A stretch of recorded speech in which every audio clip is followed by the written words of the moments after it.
Hey there, neighbors. Welcome to Becoming American, Staying You, the podcast that helps you study for the United States naturalization test using the 2025 version of the test that has 128 questions. Today we're going to be covering recent American history, starting with world wars, the Cold War, the Civil Rights Movement, September 11th, and then we'll also take a moment to review names of some of our Native American Indian tribes, and finally we'll end with some of the innovations that have come from citizens of our country. So let's move on here, and we're on question 100. 100. We've only got 28 left to go. Question number 100. Name one war that was fought by the United States in the 1900s. You have your choice. We have World War I, World War II, the Korean War, the Vietnam War, and the Persian Gulf War. Question 101. Why did the United States enter World War I? There were a lot of reasons, but the kicker was because Germany attacked U.S. civilian ships. So of course, we were there to support our allies, which at the time were England, France, Italy, and Russia. In our last episode, we talked a little bit about Susan B. Anthony, who was one of the people who helped push for women's rights to vote. When did all women get the right to vote? That was actually in 1920. So after World War I, women got the right to vote when we enacted the 19th Amendment. So think about that. I think this was the past episode, but Civil War, and then we have the amendment for all men to get the right to vote. Then we have World War I, and then we have the 19th Amendment. And in 1920, so you think, the 1920s, the roaring 20s, and you've got the girls with like the little headbands and the flapper dresses. And in 1920, women got the right to vote. It was a minute. What was the Great Depression? The Great Depression happened after World War I, and it was the longest economic recession in modern history. The stock market, where people would invest their money, the stock market just crashed really, really hard, and it put businesses out of business, which then put people out of work and just caused widespread poverty across the entire nation. And it lasted a long time, and they call that the Great Depression. The Great Depression started with the stock market crash of 1929. So one of the questions, question number 104, is when did the Great Depression start? And it started with the stock market crash of 1929. Who was the president during the Great Depression and then in World War II? And this was Franklin Roosevelt.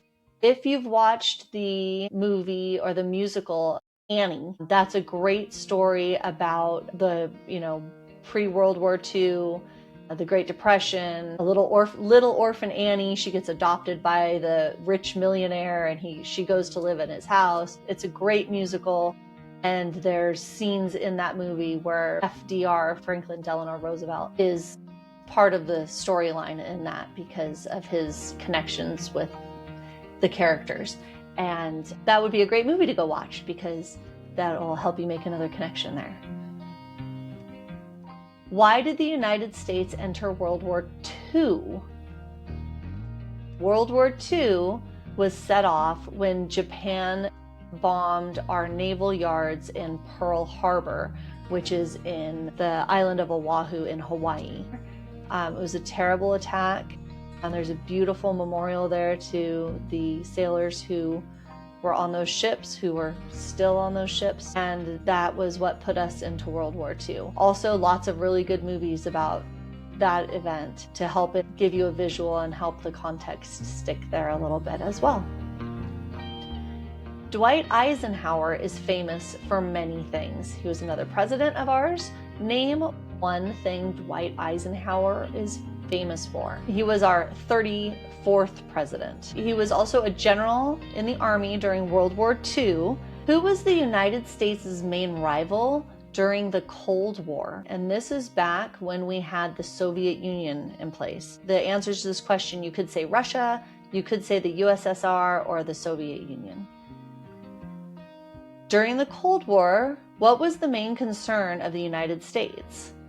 There were two big ones, and it was communism and nuclear war. We were very afraid that the USSR was getting too close to using their nuclear weapons, and we were also very much, and still are, against communism, and that caused a lot of problems. Why did the United States enter the Korean War? Again, that was to stop the spread of communism. And why did we enter the Vietnam War? Again, to stop the spread of communism. What did the civil rights movement do? It fought to end racial discrimination. Question 113. Martin Luther King Jr. is famous for many things. Name one. He fought for civil rights. He was like the leader of the civil rights movement, and he worked for equality for all Americans. And he had this beautiful line that he said that people would not be judged by the color of their skin, but by the content of their character. Alrighty, why did the United States enter the Persian Gulf War? We were trying to get the Iraqi military out of Kuwait. So the official answer is to force the Iraqi military from Kuwait. Question 115. What major event happened on September 11th, 2001 in the United States? Okay. The United States was attacked by terrorists. They took over 2 planes and crashed them into the World Trade Center in New York City. They took another plane and crashed it into the Pentagon in Arlington, Virginia. And then they took over another plane to aim at Washington, D.C. But the passengers on that plane overtook the terrorists before it got to its targets in D.C. And sadly, that plane crashed in a field in Pennsylvania.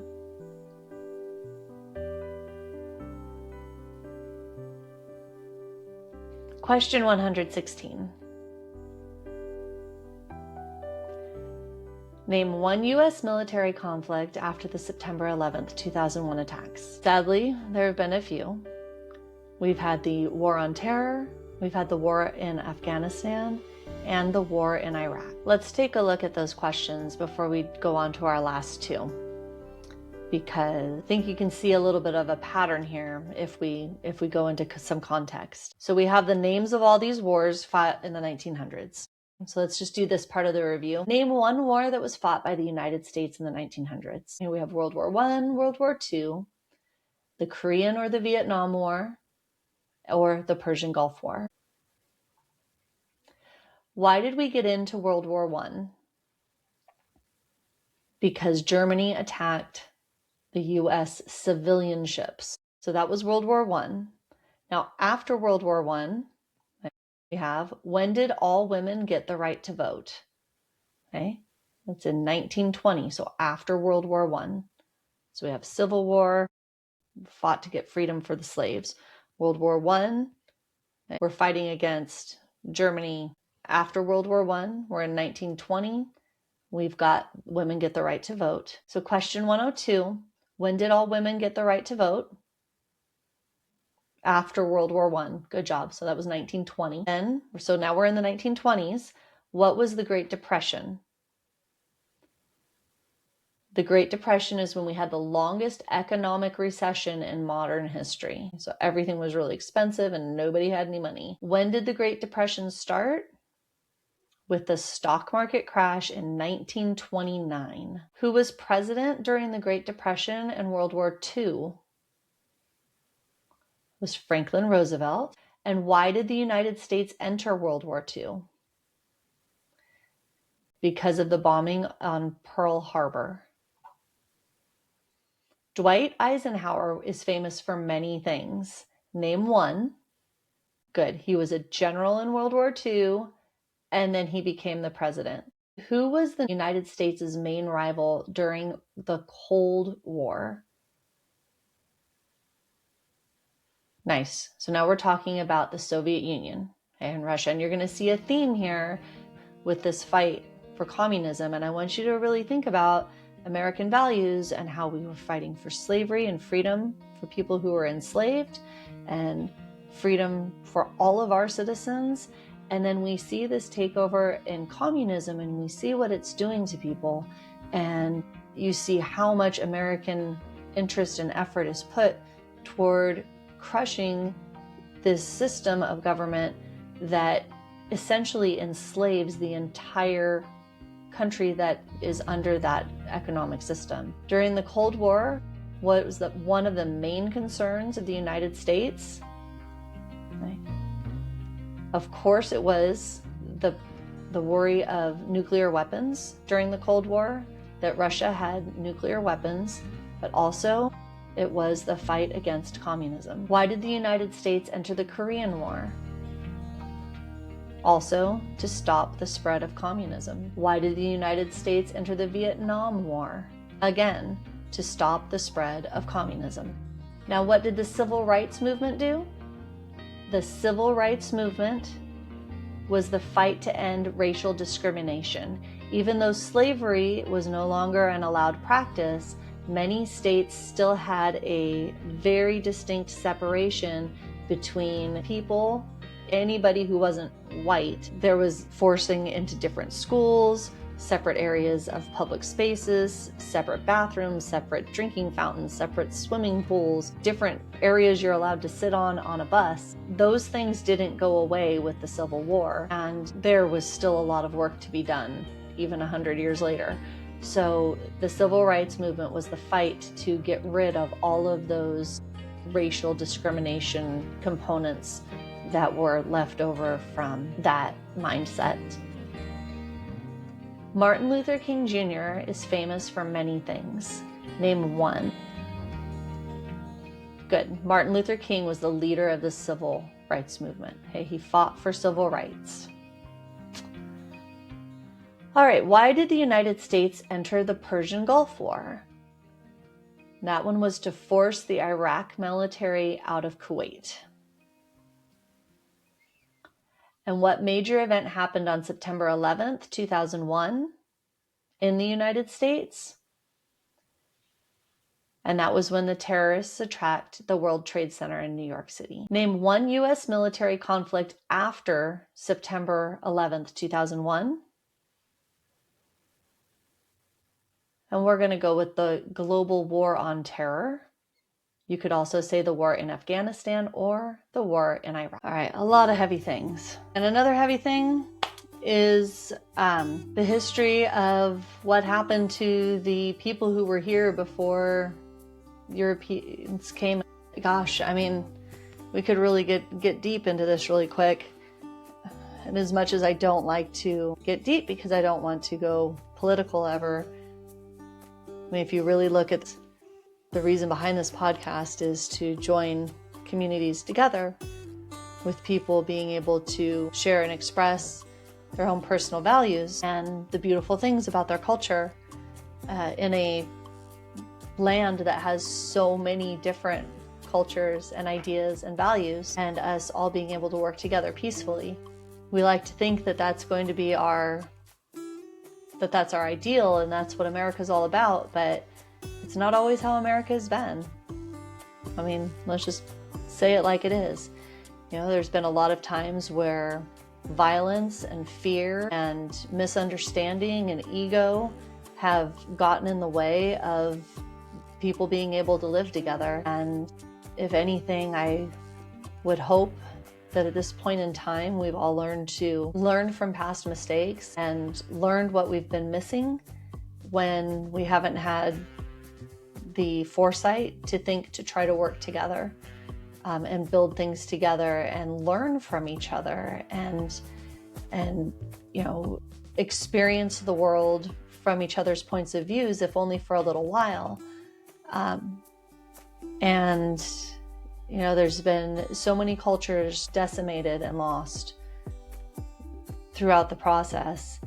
And we have the opportunity now to stop and reflect and look for ways to maintain in safe, peaceful, kind, friendly, neighborly ways. And it's possible. We really can do that. So as I look at this huge list of names and, you know, groups of people that lived in this land for thousands of years, I'm not the person to do them justice, but I am the person to help you get the question answered. What I would like to encourage you to do is find out what Native American groups of people lived in the region where you are currently, and maybe learn a little bit about something that was important to them. How did they treat the land? How did they treat each other? How did they treat neighboring tribes? How did they treat foreigners when they came? And then what happened to those people? There's so many to choose from. These are the official answers that are listed on the test. The only way I'm going to do this is just go alphabetical order. So we're going to go with Apache, the Apache Indian tribe. And there we go. Trying to think of something important and meaningful to say. But I think all I can think of is when you come into a neighborhood and then more friends and family come into the neighborhood and build up the community, be thoughtful of the people who are in that space ahead of us. The work continues. All right. And on a lighter note, let's name one example of an American innovation. Now, this whole episode has been so heavy. Oh my goodness. What a switch this one is. So let's talk about the fun stuff. One of the most wonderful things about America is that you have the freedom to test stuff out and try things out and go to school and educate yourself and start a business and just do the thing. And nobody's going to stop you, okay? I mean, of course, there are going to be rules and regulations when it comes to sharing your thing with other people, but no one's stopping you from trying it out and giving it a shot. So America is just ripe for innovation and invention and new ways of doing things. And so many great things have come from America. So here are some of your official answers for examples of American innovation. We claim credit for inventing the light bulb, skyscrapers, the assembly line. Another official answer is the integrated circuit, the automobile, the internal combustion engine, and landing on the moon. Of course we landed on the moon. She goes down in history, recorded on YouTube, saying, "You better have landed on the moon, y'all." All right. Let's do some reflection on this really heavy episode. What lessons from global conflicts shape your view of the world today?